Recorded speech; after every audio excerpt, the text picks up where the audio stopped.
The massive doors of the Galactic Council chamber opened with a deep rumble that echoed through the vast hall. Ambassador So Young Kim walked forward, her boots clicking against the polished stone floor.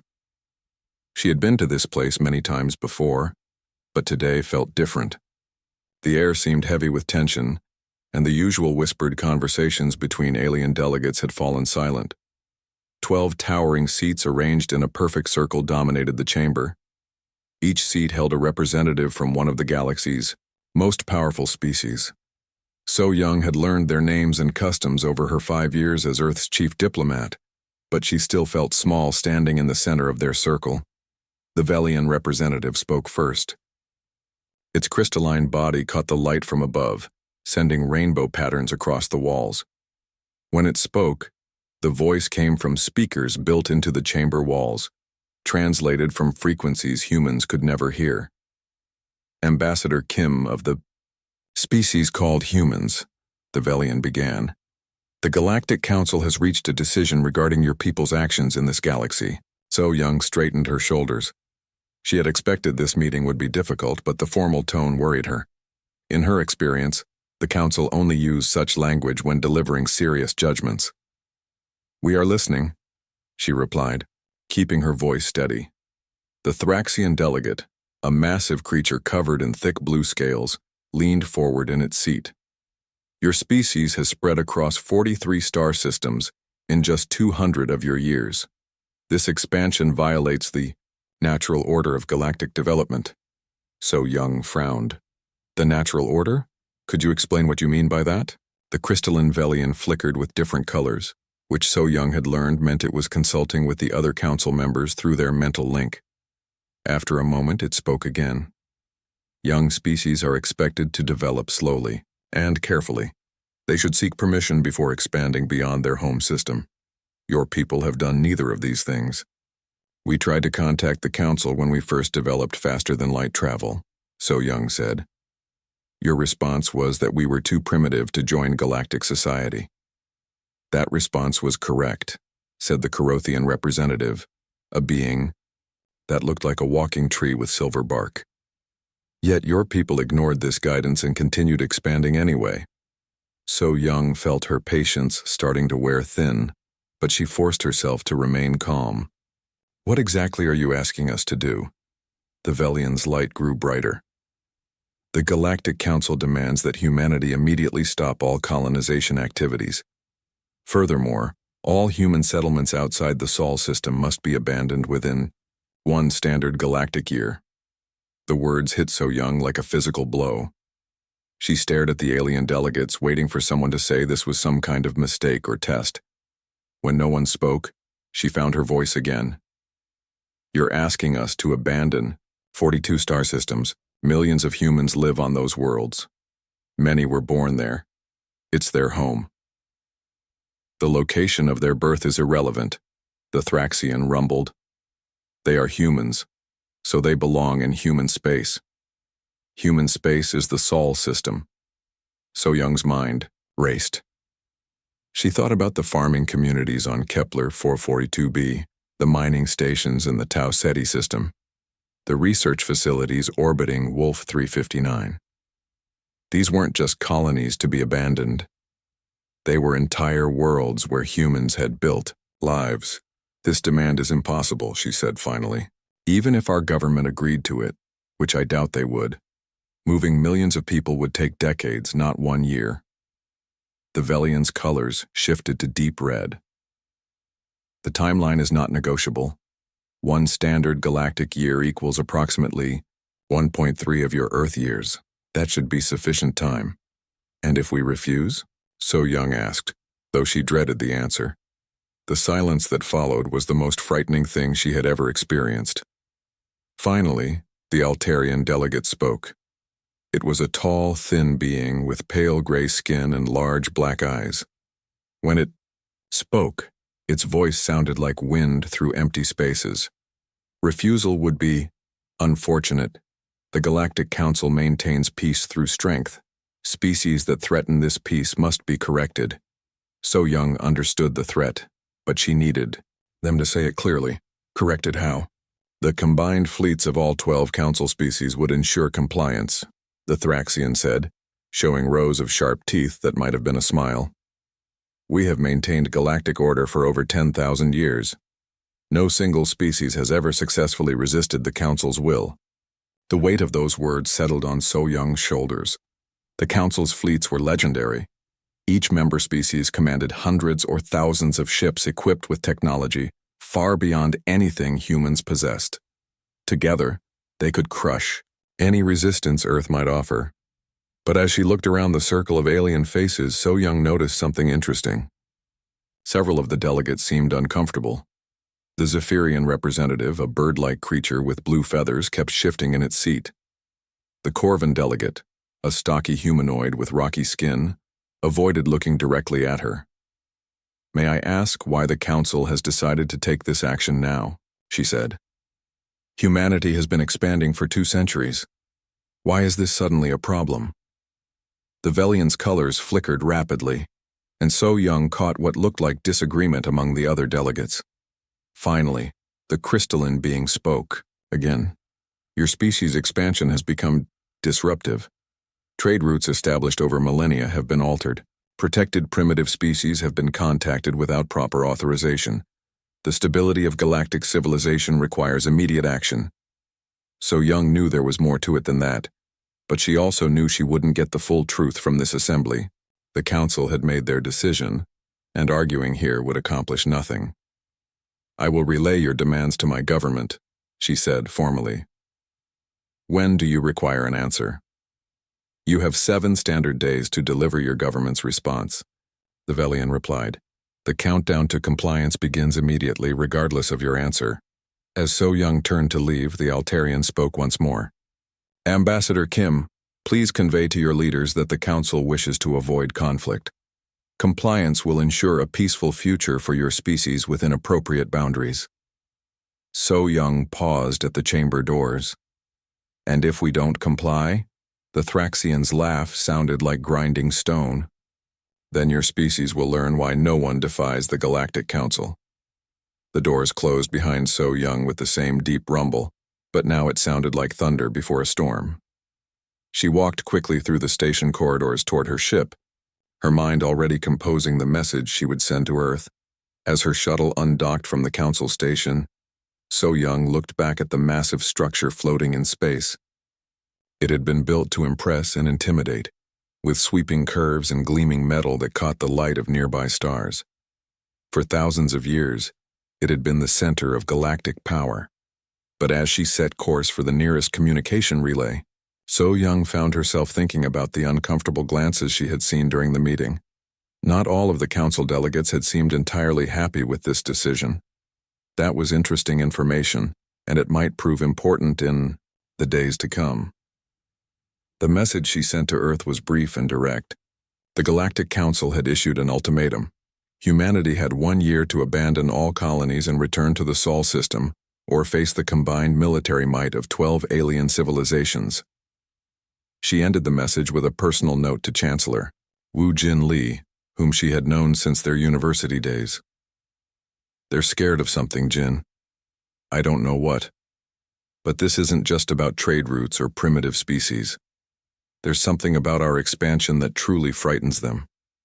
As her ship jumped to faster-than-light travel, carrying news that would change the course of human history, So Young wondered if the Council had made a terrible mistake. They clearly expected humanity to submit, just as every other species had, done for 10,000 years. But they had never met humans before. Chancellor Wu Jin Lee stared at the holographic display floating above the conference table on Luna Station. The message from Ambassador So Young Kim had arrived 3 hours ago, and he had read it dozens of times. Each reading made the situation seem more impossible. 1 year, he said quietly. "They want us to abandon 42 star systems in 1 year." Around the table sat the most important people in human space. Admiral Dong Hyun Park commanded the Terran Deep Space Fleet. General Hyun Woo Kang led the ground forces. Dr. Jin E. Choi ran the xenobiology department and knew more about alien species than anyone else alive. Engineer Mi Young Song directed the Prometheus Project, humanity's most secret research program. It's not just abandoning the systems, Dr. Choi said, adjusting her glasses. They want us to move over 30 million people back to Earth and Mars. The logistics alone would be impossible in 10 years, let alone one. Admiral Park leaned back in his chair. He was a tall man with gray hair and scars from the early conflicts with alien pirates. They know it's impossible. This isn't really about evacuation. They want us to refuse so they have an excuse to attack. But why now? Chancellor Lee asked. We've been expanding for 2 centuries. What changed? Dr. Choi pulled up her own holographic display, showing a map of human space. Red dots marked human colonies, while blue areas showed the territories of council species. I've been analyzing our expansion pattern compared to theirs. Look at this. The display zoomed in on a section where human colonies formed a rough line between 2 major council territories. We've accidentally created a barrier between the Velian hegemony and the Thraxian Empire. Trade between them now has to go around human space, adding weeks to their shipping routes. That's hardly our fault, General Kang said. We followed standard colonization protocols. We checked for existing claims before settling each world. Standard human protocols, Dr. Choi replied.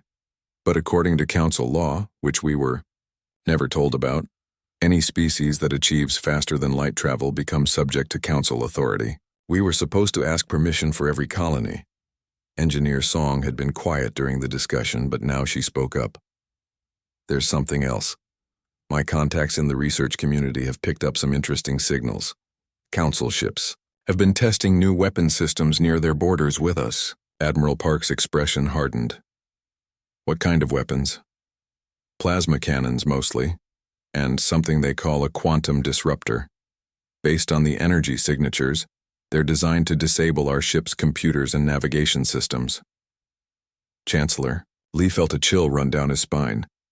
The Council wasn't just planning to force human compliance, they were preparing for war.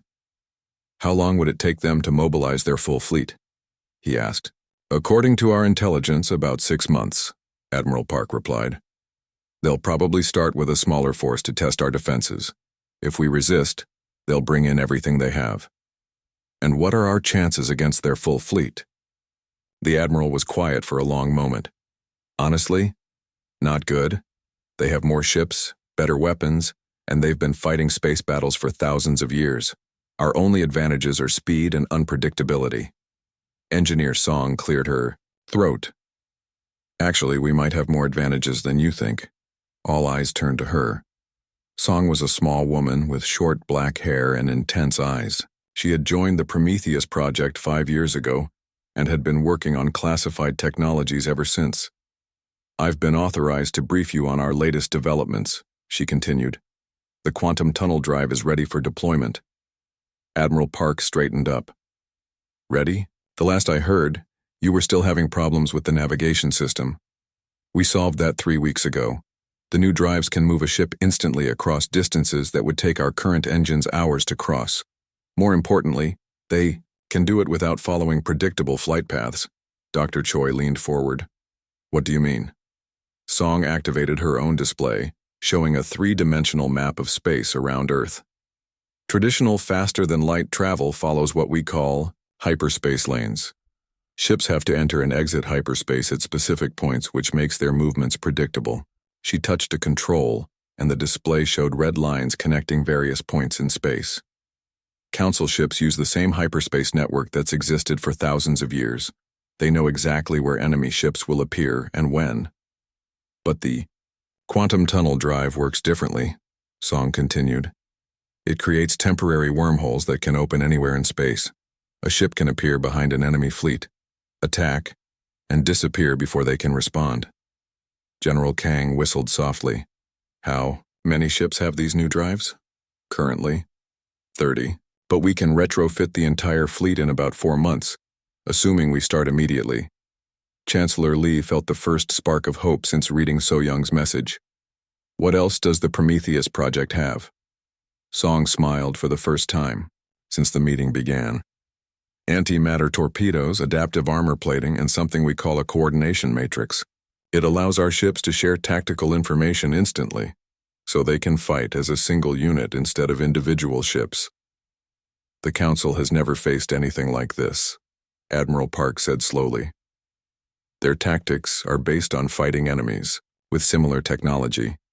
If we can surprise them, we might actually have a chance. Dr. Choi finished. Chancellor Lee stood up and walked to the window overlooking Earth. The blue and white planet looked peaceful from this distance, but he knew that was about to change. In a few hours, he would have to address the human government and the colonial assemblies. He would have to tell them about the Council's ultimatum and ask them to choose between submission and war. What do we know about the Council's unity? He asked without turning around. Dr. Choi consulted her notes. It's complicated. On the surface, they present a united front. But my analysis of their internal communication suggests there are significant tensions between member species. What kind of tensions? Economic, mostly. The Velians and Thraxians control most of the major trade routes. Smaller species like the Zephyrians and Corvins get a much smaller share of the profits. There have been several complaints filed with the Council in recent years. Chancellor Lee turned back to the group. And how do they maintain control over these smaller species? Fear and economic dependence, Dr. Choi replied. The Council provides protection and access to advanced technology. In return, member species give up their independence and follow Council decisions. So if a species could offer better terms, they might be willing to switch sides, but it would be incredibly risky for them. The Council doesn't tolerate betrayal. Engineer Song raised her hand.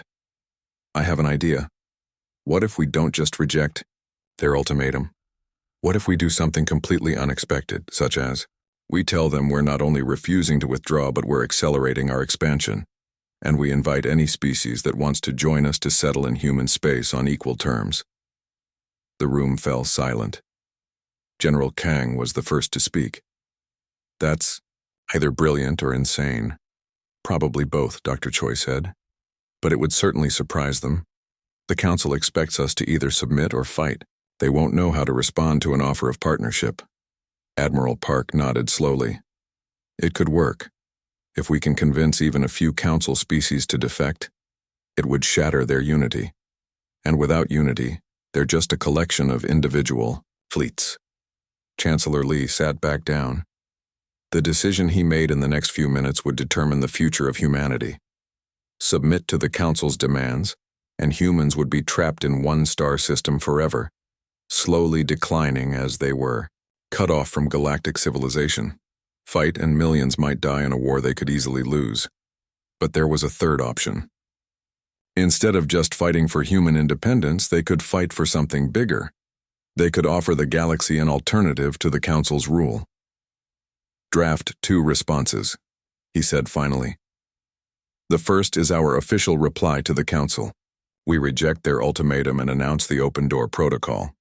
Any species that wants to settle in human space is welcome, with full rights and equal representation. And the second response? Admiral Park asked. A private message to each Council, species delivered through separate channels. We offer them the same deal, but we make it clear that the offer comes with protection. Any species that joins us will be defended by the full might of the Terran fleet. Dr. Choi looked worried. That's a huge risk. If the Council intercepts those messages, they'll know exactly what we're planning. They'll find out anyway, Chancellor Lee replied. Better to take the initiative than wait for them to act. Engineer Song was already making notes on her tablet. I'll need to accelerate the drive retrofits. If we're going to fight, we need every advantage we can get. How long do we have? General Kang asked. Admiral Park checked his chronometer. So Young said we have 7 days to respond. After that, they start their countdown. I'd expect the first Council ships to arrive within 2 weeks. Chancellor Lee stood up again. Then we'd better get started. Admiral, begin fleet preparations immediately. General, start evacuation procedures for our most vulnerable colonies. Dr. Choi, I want detailed intelligence on every Council species, especially the ones most likely to defect. As the meeting broke up, Chancellor Lee remained by the window, looking down at Earth. The Galactic Council's war chamber buzzed with quiet conversation as delegates reviewed the human response. The crystalline Velian representative flickered through several colors before speaking to the assembled council members. "The humans have rejected our ultimatum," it announced, its translated voice echoing through the chamber. "Furthermore, they have announced something they call the Open Door Protocol." The Thraxian delegate, its blue scales shifting with anger, slammed a massive fist on its control panel. "Arrogant primitives. They dare to expand their territory while refusing our lawful demands?" "It's worse than that," the Altarian said in its whisper-thin voice. "They're inviting other species to settle in human space. They're directly challenging our authority over council member species." The Corothian representative, resembling a walking tree with silver bark, swayed slightly as it spoke. "This is unprecedented. No species has ever responded to a council ultimatum with expansion rather than submission." In the human colony of Kepler 442, Captain Taemin Yoon stood on the bridge of the Terran destroyer TDS Incheon, watching his sensor displays with growing concern. The colony had been established 15 years ago, and now housed nearly 2 million people. It was also directly in the path of the Council's demonstration fleet. "Captain," Lieutenant Yoonji Bae called from her tactical station, "long-range sensors are detecting hyperspace signatures, multiple contacts heading this way." Yoon moved to her station and studied the readings. "How many ships?" "At least 200, sir. Mixed fleet composition. I'm seeing Velian cruisers, Thraxian dreadnoughts, and escorts from at least 6 other council species." Yoon felt his stomach tighten. His task force consisted of 30 ships including his destroyer, 12 frigates, 10 corvettes, and 5 support vessels. Even with the new quantum tunnel drives that had been installed just last week, the odds were overwhelming. "Time to arrival?" 6 hours, sir." Yoon activated the ship's communication system. "All ships, this is Captain Yoon. Form up in defensive, pattern Delta 7. Begin evacuation of non-essential personnel from the colony surface." On the planet below, researcher Jun-Ho Lim was working in his laboratory when the evacuation alert sounded. As the colony's chief scientist, he had been studying council technology for years, hoping to understand how their ships and weapons worked. When the alert explained that a council fleet was approaching, Jun-Ho's first instinct was to join the evacuation shuttles. But then he looked at his research equipment and made a different choice. If the council was coming to demonstrate their power, this might be his only chance to scan their ships with active sensors. Back on the Incheon, Lieutenant Bae was running final checks on the ship's new systems. The quantum tunnel drive was unlike anything she had ever worked with. Instead of following predetermined hyperspace routes, it could open temporary wormholes anywhere in space. "Captain," she called, "I've been analyzing the council fleet's approach, Vector. They're coming in a standard intimidation formation designed to look as impressive as possible." "What does that tell us about their intentions?" Yoon asked. "They expect to scare us into surrendering without a fight. The formation maximizes visual impact but leaves their flanks vulnerable to hit-and-run attacks." Yoon studied the tactical display.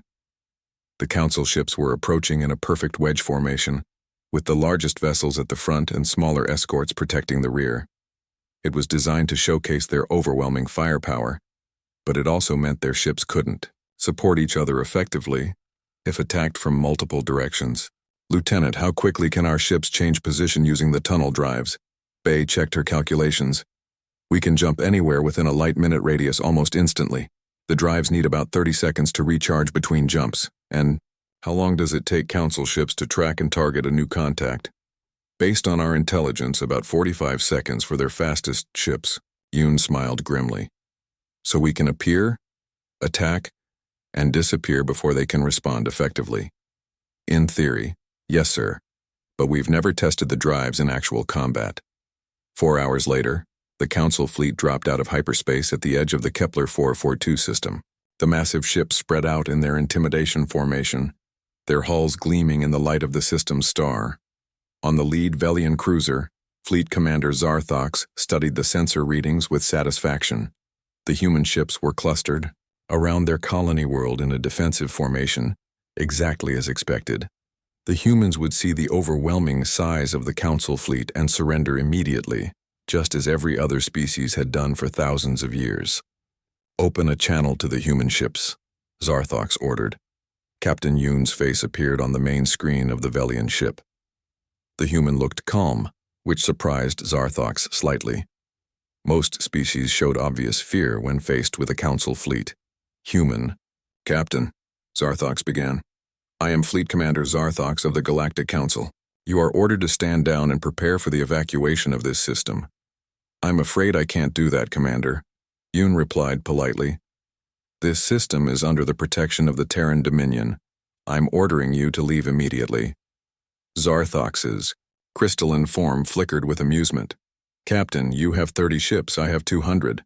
Surely you can see the futility of resistance. Numbers aren't everything, Commander. Last chance to withdraw peacefully." The communication channel closed. Zarthox turned to his tactical officer. "Begin the demonstration. Target their largest ship with a warning shot." Down on the planet's surface, Junho Lim watched the Council fleet through his laboratory sensors. As the alien ships began to spread out for combat, he noticed something interesting. All 200 ships seemed to be linked by some kind of communication network, with data flowing constantly between them. He activated his most powerful scanner and began recording everything he could detect about the alien fleet's electronic signatures. In space, the first Velian energy blast streaked toward the Incheon. Captain Yoon watched it approach on his screen, then gave a simple order: "Execute Pattern Alpha." The 30 human ships vanished. For a moment, the Council fleet sensors showed empty space where the human task force had been. Then alarms began, sounding throughout the alien formation as human ships materialized in a dozen different locations, all at once. The Incheon appeared directly behind the lead Velian cruiser and fired 3 antimatter torpedoes into its engine section. 2 frigates materialized above and below a Thraxian dreadnought, raking its hull with particle beams. Corvettes popped into existence inside the Council formation, targeting command and control ships. "What is happening?" Zarthox shouted as his ship shuddered under human weapons fire. "How are they moving like that?" His tactical officer was frantically working his controls. "Unknown technology, sir. They're not using hyperspace, it's something completely different." Before the Council ships could respond effectively, the human vessels vanished again, only to reappear in new positions seconds later. The aliens found themselves firing at empty space while human weapons struck them from unexpected angles. Lieutenant Bay coordinated the attack from her position on the Incheon. The new coordination matrix allowed all 30 human ships to share targeting data and tactical information instantly. They fought not as individual vessels, but as a single, constantly shifting entity. "Target the command ships first," she transmitted to the fleet. "Take out their coordination and they'll have trouble working together." Down on the planet, Junho Lim was recording everything. As he watched the battle unfold, he began to understand something crucial about the Council fleet. The constant data flow he had detected wasn't just communication. It was a centralized command system that allowed the alien ships to coordinate their actions. But the system had a weakness. It relied on quantum frequencies that could be disrupted by the same energy signatures the human tunnel drives produced. He activated his laboratory's communication array. "This is researcher Lim to all human ships. I'm transmitting data on a critical weakness in the Council fleet's command system." On the Incheon, Captain Yoon received Lim's data and immediately understood its significance. "Lieutenant Bay, can we increase the quantum interference from our drives?" "Yes, sir, but it would reduce our jump range and accuracy." "Do it." Order: all ships to maximize quantum interference when they jump. As the human ships continued their hit-and-run attacks, the Council fleet's coordination began to break down. Ship commanders found themselves unable to communicate with their fleetmates. Targeting systems became confused as quantum interference scrambled their sensors. The battle turned into chaos. Council ships fired at shadows while human vessels struck from every direction. The aliens' superior numbers meant nothing when they couldn't coordinate their actions or predict where their enemies would appear next. Fleet Commander Zarthox watched in growing horror as his demonstration of power became a disaster. In 2 hours of fighting, he had lost over 30 ships, while the humans had suffered only minor damage to 3 vessels. All ships, withdraw immediately, he ordered, but half his fleet couldn't receive the command due to communication breakdowns. By the time the surviving Council ships managed to retreat into hyperspace, they had lost 180 vessels. The emergency session of the Galactic Council lasted for 3 days. Representatives from all 12 member species argued, threatened, and demanded explanations for the disaster at Kepler 442. The crystalline Velian, who served as council speaker, flickered through angry red colors as it addressed the assembly.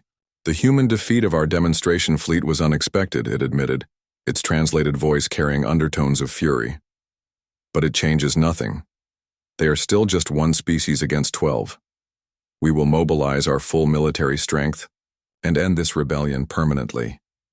The Thraxian delegates' blue scales rippled with excitement. Good. No more demonstrations or warnings. We crush them completely and show the galaxy what happens to species that defy the Council. But not all. The delegates seemed enthusiastic about this plan. The Zephyrian representative, a bird-like creature with brilliant blue feathers, shifted nervously in its seat. The humans sent us a message after the battle. They offered full membership in something called the Stellar Commonwealth, with equal representation and shared technology. You didn't respond to this message, I hope, the Velian speaker said sharply. Of course not. But the offer was interesting. They promised protection for any species that joined them and complete autonomy in internal affairs. The Corvan delegate, a stocky humanoid with rocky gray skin, spoke up. We received a similar message. The humans claim they're not interested in conquest or domination. They want partners, not subjects. Lies and propaganda, the Thraxian rumbled. They're trying to divide us. We must show a united front. But Intelligence Chief Dayun Yu, monitoring the council session from her facility on Earth, detected subtle signs of discord in the alien body language and voice patterns. Several species were clearly uncomfortable with the aggressive response their leaders were planning. Meanwhile, Fleet Admiral Sung Ho Nam was preparing humanity's defenses from his command center on Luna Station. The new quantum tunnel drives had been installed on every ship in the Terran fleet, and engineer Mi Young-song's team had completed several other crucial upgrades. What's our current fleet strength? Admiral Nam asked his aide. 800 ships total, sir. 40 destroyers, 200 frigates, 300 corvettes, 150 support vessels, and 110 fast attack craft equipped with the new stealth systems. Nam studied the tactical displays showing human space. And the Council fleet? Intelligence estimates 5,000 ships converging on our borders. They're taking this seriously now. Colonel Jae-Sung Cho entered the command center, still wearing his special operations armor. He had just returned from a classified mission deep in Council space. Admiral, my teams have successfully placed quantum disruption devices near the Council's main communication relays in 12 different systems. When activated, they'll cut off coordination between Council fleets for several hours. Excellent work, Colonel.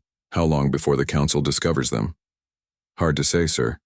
We disguise them as space debris. Could be days or weeks before anyone notices. Nam nodded and turned to the strategic map. The Council was massing forces at 3 key positions: the Centauri Junction, where major hyperspace routes converged, the Rigel Passage, which controlled access to the galaxy's core systems, and the Outer Rim staging area near the edge of Council space. They're planning a 3-pronged attack, he observed. Classic overwhelming force doctrine. Hit us from multiple directions and crush any resistance through sheer numbers. Meanwhile, humanity's open-door protocol was producing unexpected results. 3 minor species had already accepted the offer to join the Stellar Commonwealth: the Zephyrian merchant fleets, the Corvan mining guilds, and the Thalasian research collectives.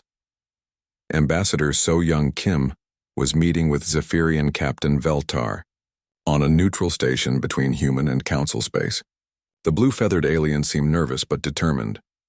My people have grown tired of Council policies, Veltar explained in accented but clear human standard.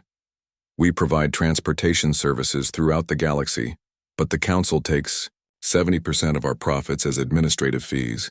We barely earn enough to maintain our ships. What would your people want in return for joining the Commonwealth? So Young asked. Respect, fair treatment, the right to trade freely without council interference. Your offer of equal representation in government decisions is particularly appealing.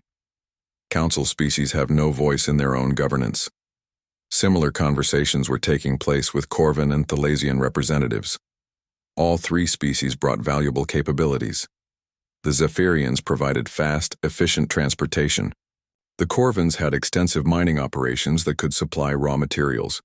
And the Thalasians possessed advanced research facilities and scientific knowledge. More importantly, they brought intelligence about council military capabilities and political divisions. Dr. Jin-A Choi was analyzing this intelligence when she made a crucial discovery. The council's unity is more fragile than we thought, she reported to Admiral Nam. 5 of the 12 member species have significant grievances against the dominant factions. What kind of grievances?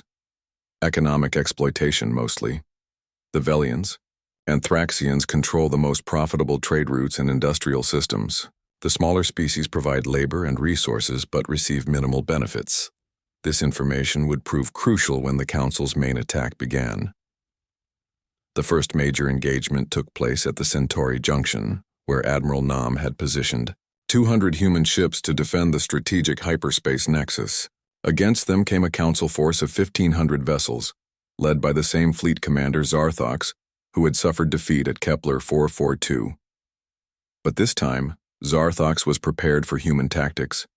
The council ships dropped out of hyperspace into a defensive sphere formation, with overlapping fields of fire that would make hit-and-run attacks more dangerous. They've learned from last time, observed Captain Yoon, now serving as Nam's tactical coordinator. They're expecting us to use quantum tunnel attacks. Then we'll have to surprise them again, Nam replied. He activated the fleet communication system. All ships execute Formation Omega. The human fleet split into 3 groups. The first group attacked the council formation head-on, drawing their attention and fire. The second group used quantum tunnel drives to appear behind the alien fleet as expected. But the third group did something unprecedented. Using a new modification of the tunnel drives, they materialized inside the council formation itself, appearing among the enemy ships at point-blank range. The effect was devastating. Human ships fired antimatter torpedoes and particle beams from within the alien formation, where the council vessels couldn't return fire without hitting their own ships. The carefully planned defensive sphere collapsed into chaos. But the real surprise came when Colonel Cho activated the quantum disruption devices his teams had planted near the council communication relays. Suddenly, 1,500 alien ships found themselves unable to coordinate their actions or share tactical information. Without central coordination, the council fleet broke apart into individual squadrons fighting separate battles. The Velian ships tried to maintain formation, while Thraxian vessels charged forward aggressively. Altarian stealth ships attempted to withdraw and regroup, while Corothian heavy cruisers continued firing in all directions. The human ships exploited this chaos with surgical precision. They concentrated their attacks on command vessels and communication ships, further disrupting council coordination. Within 6 hours, the massive alien fleet was in full retreat, having lost nearly half their ships. News of the victory at Centauri Junction spread rapidly through both human and council space. For many alien species, it was proof that the council could be defeated. For the council leadership, it was a humiliating disaster that threatened their entire power structure. But the war was far from over. Even with their losses, the council still commanded thousands of ships and vast industrial resources. More importantly, they were beginning to understand that this conflict wasn't just about human expansion. It was about the survival of their entire system of government. On the council station, emergency meetings continued around the clock. The Velian speaker's crystalline form had turned a deep, angry red that hadn't changed in days. The humans must be eliminated completely, I declared. Not just defeated or contained, eliminated. Their ideas are more dangerous than their weapons. The Thraxian delegate agreed enthusiastically, but several other representatives seemed uncomfortable with the implications of total genocide. The Zephyrian spoke up hesitantly. Perhaps we should consider negotiating. The humans have offered reasonable terms. Negotiation is impossible, the speaker snapped. They've already corrupted 3 of our member species. If we show any weakness now, others will follow. But Intelligence Chief Yu, still monitoring Council communications, detected increasing strain in the alien alliance. The massive losses at Centauri Junction had exposed the limits of Council power, and some species were beginning to question whether continued resistance was worthwhile. The decisive moment came when the Corvin delegate privately contacted Ambassador Kim through encrypted channels. The Corvin Mining Collective is ready to formally join the Stellar Commonwealth, the message stated. The collapse began 3 months after the disaster at Centauri Junction. 6 Council member species formally withdrew from the Alliance in a single week, sending shockwaves through galactic civilization that reached every inhabited system. President He Jin-un stood before the newly constructed Commonwealth Senate on the former neutral world of Haven Station. The massive chamber had been designed with input from all member species, featuring atmospheric controls that could accommodate the different environmental needs of various alien races. Today marks a new beginning, she announced to the assembled delegates. Not just for humanity, but for all species that choose cooperation over domination. In the audience, representatives from 23 different species listened to the translation through their various communication devices. Some had been council members until recently. Others were previously unknown civilizations that had hidden from council attention for centuries. Ambassador Young-Soo Ryu sat in the diplomatic section, still amazed by how quickly everything had changed. 6 months ago, he had been preparing for humanity's possible extinction. Now he was helping to organize the largest voluntary alliance in galactic history. The Zephyrian delegate, Captain Veltar, spoke first during the open discussion period. My people have traded throughout this galaxy for 2,000 years. Never have we seen such rapid change in the political structure. The Commonwealth offers something we thought impossible, true equality between species. The Corvin representative, Mining Chief Groldan, agreed.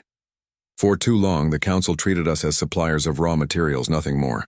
The Commonwealth recognizes our expertise and gives us a voice in decisions that affect our people. But not everyone was celebrating. In the remnants of Council space, the 6 remaining member species were struggling to maintain order. The Velian, Hegemony and Thraxian Empire, once the most powerful forces in the galaxy, now controlled less than a quarter of their former territory. On the Council station, Fleet Commander Zarthox met with the remaining military leaders. The crystalline being's body had lost much of its former brilliance, flickering with dull, defeated colors. Our intelligence reports that 47 star systems have joined the Commonwealth in the past month, he reported. They're expanding, faster than we ever did, but through voluntary membership rather than conquest. The Thraxian war leader, Thraxon, paced back and forth on his massive legs. We should attack them now before they become even stronger. A concentrated assault on their core systems might still succeed. With what ships? Zarthox asked bitterly. Half our fleet was destroyed or captured. Most of our former allies have joined the enemy. We barely have enough vessels to patrol our own borders. The truth was even worse than they admitted. Without the economic contributions of their former member species, the remaining Council territories were struggling to maintain their military forces. Shipyards that had produced thousands of vessels now sat idle, lacking the raw materials that Corvin miners had once provided. Meanwhile, the Commonwealth was growing stronger every day. The combination of human innovation, Zephyrian transportation networks, Corvin industrial capacity, and Thalasian research facilities was creating a synergy that exceeded the sum of its parts. Engineer Mi Young-song was leading a joint research project on Thalasian Prime, working with alien scientists to develop new technologies. The collaboration had already produced improvements to quantum tunnel drives that doubled their range and efficiency. The Thalasians have a completely different approach to physics, she explained to Admiral Nam during a holographic conference. They think in terms of dimensional mathematics that we never considered. Combined with our practical engineering, we're making breakthroughs that neither species could achieve alone. Dr. Jin-A Choi was having similar success with biological research working with Zephyrian medical specialists to develop treatments for diseases that affected multiple species. The sharing of knowledge was accelerating scientific progress throughout Commonwealth space. But the most significant changes were political. The Commonwealth's governing structure was unlike anything the galaxy had seen before. Instead of a ruling council that made decisions for member species, every civilization had equal representation in the Senate, regardless of their size or military power. Admiral Sujin Park, Dong Hyun's daughter, and now commander of the Commonwealth Defense Fleet, patrolled space that had once been dominated by council warships. Her fleet included vessels from dozens of species, their crews working together with remarkable efficiency. Commonwealth defense ship Horizon to unidentified vessel. She broadcast as her sensors detected a ship approaching Commonwealth space. Please identify yourself and state your intentions. The response came in the formal diplomatic language once used by council officials. This is Ambassador Velkaran of the Altarian Diplomatic Corps. We request permission to enter Commonwealth space for the purpose of negotiating our species membership. It was the first formal contact from one of the original council species since the war began. Admiral Park granted permission for the ship to proceed to Haven Station, where Ambassador Ryu would handle the negotiations. The meeting between Ryu and the Altarian ambassador took place in a specially prepared chamber that accommodated the aliens' need for low light and thin atmosphere. The gray-skinned being spoke in its characteristic whisper. My government has observed the Commonwealth's growth with great interest, Velkaran said. The Altarian Republic has grown weary of conflict. We seek a peaceful resolution to the current crisis. The Commonwealth welcomes all species that embrace our principles of cooperation and mutual respect, Ryu replied. But joining us would mean breaking completely with the Council. Are your people prepared for that step? The Council is finished, Velkaran stated bluntly. Only the Velians and Thraxians still believe they can restore their former power. The rest of us see the futility of continued resistance. Over the following weeks, 3 more former Council species opened negotiations to join the Commonwealth. Each brought unique capabilities and perspectives that strengthened the growing alliance. The Corothian Agricultural Collective provided food production technology that could support populations on previously uninhabitable worlds. The Deltarian Information networks offered communication systems that connected Commonwealth worlds instantaneously across vast distances. Most surprisingly, even some Velian and Thraxian colonies began declaring independence and requesting Commonwealth membership. The rigid hierarchies that had held these empires together for millennia were crumbling as individual worlds chose freedom over forced loyalty. President An found herself leading an organization that spanned over 200 star systems and included representatives from 63 different species. The Commonwealth had become larger than the Council had ever been, but it operated on completely different principles. We're not building an empire, she explained to the Senate during a crucial debate about expansion policies. We're creating a community. Every species that joins us makes us stronger, not by conquest but by cooperation. The final blow to Council power came when the Velian colony of Nexus Prime, which had served as the Council's capital for thousands of years, voted to declare independence. The symbolic impact was enormous, but the practical effects were even more significant. Nexus Prime controlled the galaxy's most important hyperspace junction, and its defection effectively cut off communication and transportation between the remaining Council territories. The Velian hegemony and Thraxian Empire found themselves isolated, unable to coordinate their actions or support each other. Chancellor Wu Jin Li, now serving as the Commonwealth's Minister of Colonial Affairs, oversaw the peaceful transition of Nexus Prime to Commonwealth membership. The massive space station that had once intimidated visiting ambassadors was converted into a cultural center where representatives from all member species could meet and exchange ideas. The old council chambers, with their imposing circle of elevated seats, became a museum displaying the history of galactic civilization. Tour guides from various species explained to visitors how the galaxy had transformed from a fear-based hierarchy to a voluntary partnership. But perhaps the most significant change was in the Commonwealth fleet. Admiral Sujin Park commanded ships crewed by mixed species teams, where humans worked alongside Zephyrians, Corvins, Thalasians, and dozens of other races.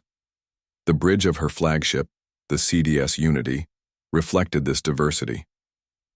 Her tactical officer was a Corvin whose rocky skin made him nearly indestructible in combat. Her communications specialist was a Zephyrian whose natural ability to process multiple languages simultaneously made her invaluable for coordinating multi-species operations.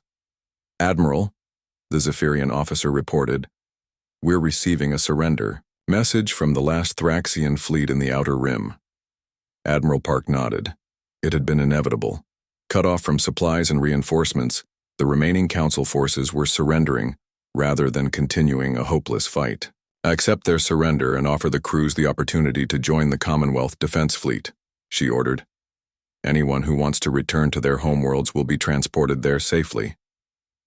It was a policy that had proven remarkably effective.